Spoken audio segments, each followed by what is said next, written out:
Here's a thing to think about. Often I see comments online or in person, even, where people say, I'm really struggling with my dog. I've seen many dog trainers, one or more dog trainers.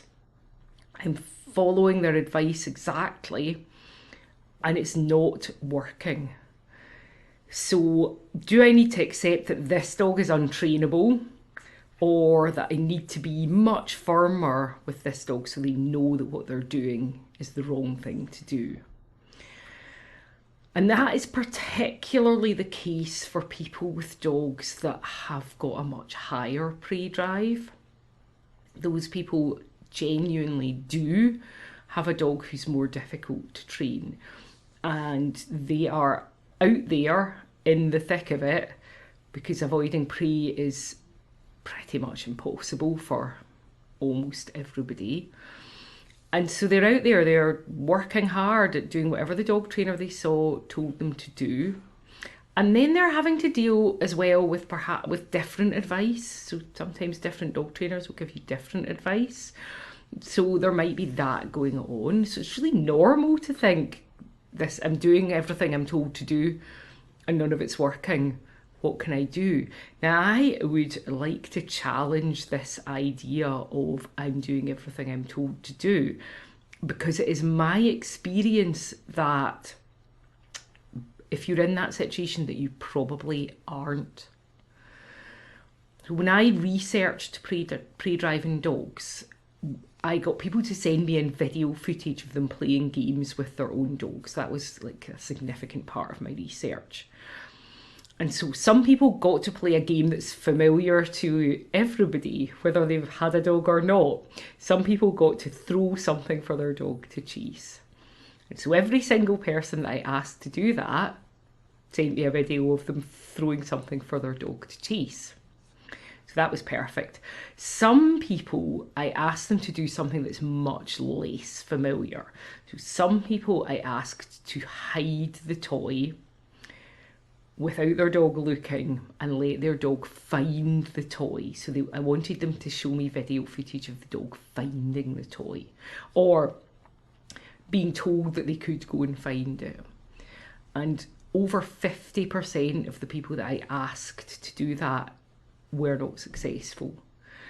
Now, everybody involved in my research was super motivated to help me. They were so kind and they gave up loads of their time. Whenever people were not sure about what to do, they emailed me. So I had a lot of communication with my research participants. So people were trying hard.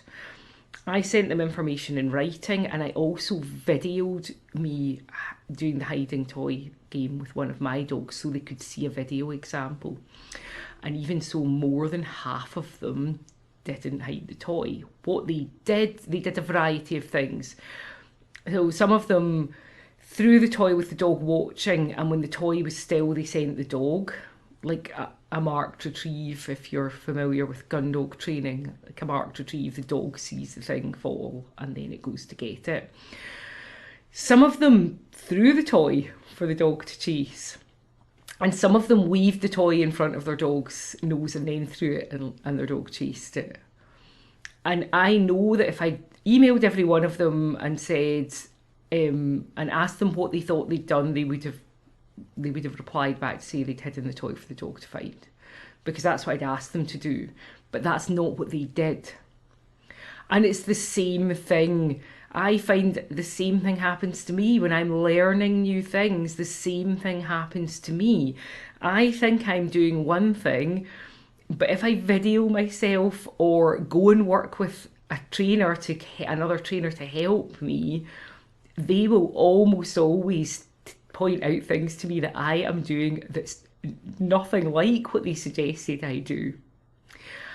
And I'm trying. When I'm learning a new thing, I'm really trying. It's just that learning a new thing is hard to do, and it takes time and practice.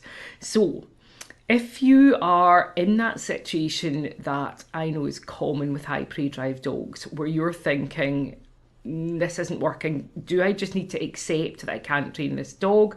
Or do I need to think about being much more forceful with the dog to underline the point that they may not show any interest in prey, because those are the common places where people go in my experience. So if you're in that place, I've got a couple of tips for you. Number one, find a dog trainer that you trust, who you firmly believe gives really good advice and support, and work with them online, in person. If it's online, make sure that there's the capacity to send them videos to get feedback on, because they'll be able to spot things in your videos that you couldn't possibly spot. So don't just go and buy online courses that you work through on your own. They won't help, because they won't address this issue of you're not quite doing what you think you're doing. You need the trainer to be able to see what you're doing.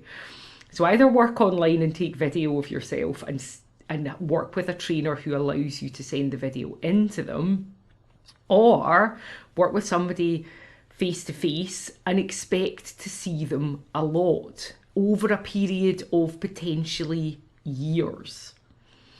And be thinking about budgeting.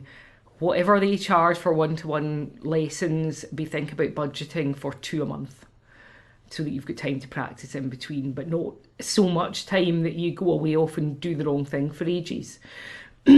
So that's what you're looking for. Either of those things will resolve this issue of it's not working. I'm doing what they're telling me to do, and it's not working. I would bet a lot of money that you're not doing what they're telling you to do, even if you think you are, because I've got the evidence.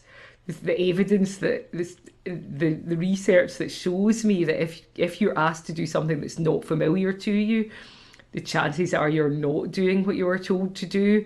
And also my own personal experience, whenever I learn new things, there's a process of learning, and there's lots of time where you think you're doing the right thing, but you are not.